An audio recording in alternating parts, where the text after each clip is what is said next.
ప్రభుత్వంలో 1200 మంది అని రాష్ట్ర ప్రభుత్వం గుర్తించింది. కానీ ఉద్యోగాల పరకు వస్తే మాకు 585 మందికి మాత్రమే ఉద్యోగాలు ఇచ్చిండ్రు. మిగతా 460 చిల్లర వాళ్ళకు ఇంకా ఇప్పటివరకు ఇవ్వలేదు. ఎందుకంటే వాళ్ళకు పోలీస్ స్టేషన్లో ఎఫ్ఐఆర్ కాపీ తెలంగాణ కోసమే వీళ్ళు చనిపోయినని ఎఫ్ఐఆర్ కాపీలు లేవు అనే ఒక సాకు చూపి గత ప్రభుత్వం వాళ్ళకు ఇంకా జాబులు ఇవ్వలేదు. చాలా నానా ఇబ్బందులు పడుతున్నారు వాళ్ళు. ముఖ్యమంత్రి గౌరవనీయులు రేవంత్ రెడ్డి సార్ గారు మా పైన దయ చూపి, అమరవీరుల కుటుంబాలపైన దయ చూపి ఏదైతే ఆ గతంలో మాకు ఉద్యమకారులకు ఉద్యోగాలు ఇచ్చిండ్రు అందులో భాగంగా మా సర్వీస్ 0 అయింది కనుక వాళ్ళు దయచేసి మా పైన కొద్దిగా సానుకూల దృక్పథంతో ఉండి మా సర్వీస్ని కౌంట్ అయ్యేలా చూసి, అదేవిధంగా మా కుటుంబాలకు ఏదైతే ఎలక్షన్ మేనిఫెస్టోలో ఇచ్చిన హామీలు ఏవైతే ఉన్నాయో అమరవీరుల కుటుంబాలకు రాష్ట్ర ప్రభుత్వం 6 హామీలు ఇచ్చిందో 6 హామీలో కూడా మా అమరవీరుల కుటుంబాలకు కూడా ఒక హామీ ఇచ్చిరో. అది మాకు సంతోషకరమే. ఏది అంటే నెలకు 25,000 పెన్షన్ పెడతామని రాష్ట్ర గౌరవనీయులు ముఖ్యమంత్రి గారు రేవంత్ రెడ్డి గారు ఎలక్షన్ కన్నా ముందు ఇచ్చిన మాట నిలబెట్టుకోవాలని మేము.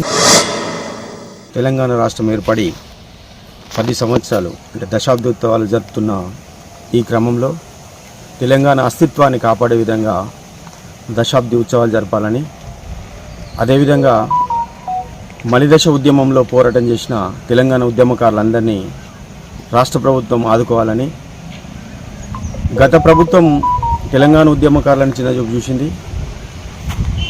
ఇప్పుడు రేవంత్ రెడ్డి గారి ప్రభుత్వంలో తెలంగాణ రాష్ట్ర దశాబ్ది ఉత్సవాలు ఇలా ప్రపంచానికే ఒక సూచికగా ఈ ఉత్సవాలను జరపాలని, అదేవిధంగా ఇవాళ తెలంగాణ రాష్ట్రంలో ఉన్న యూనివర్సిటీలన్నీ ఇవాళ ఉస్మానియా యూనివర్సిటీ అంటేనే ఇవాళ ఉద్యమకారుల వేదిక, ఉద్యమకారుల గడ్డ, ఉద్యమకారులను తయారు చేసి ఇవాళ అన్నీ అంటే పార్లమెంటు కావచ్చు, అసెంబ్లీకి పంపించిన ఘనత ఇవాళ ఉస్మానియా యూనివర్సిటీ ఉంది. నీళ్లు, నిధులు, నియామకాలతోటి మొదలైన ఉద్యమం 2001లో ఉవ్వెత్తున ఎగిసిపోవడానికి కారణం మాలాంటి ఉద్యమకారులు ఎందరో సకల జనులు పోరాటం స్ఫూర్తితోటే ఆ రోజున్న కేంద్ర ప్రభుత్వాన్ని మెడలు వంచి తెలంగాణ రాష్ట్రం ఏర్పడడానికి ప్రతి ఒక్కరం కూడా కృషి చేయడం జరిగింది.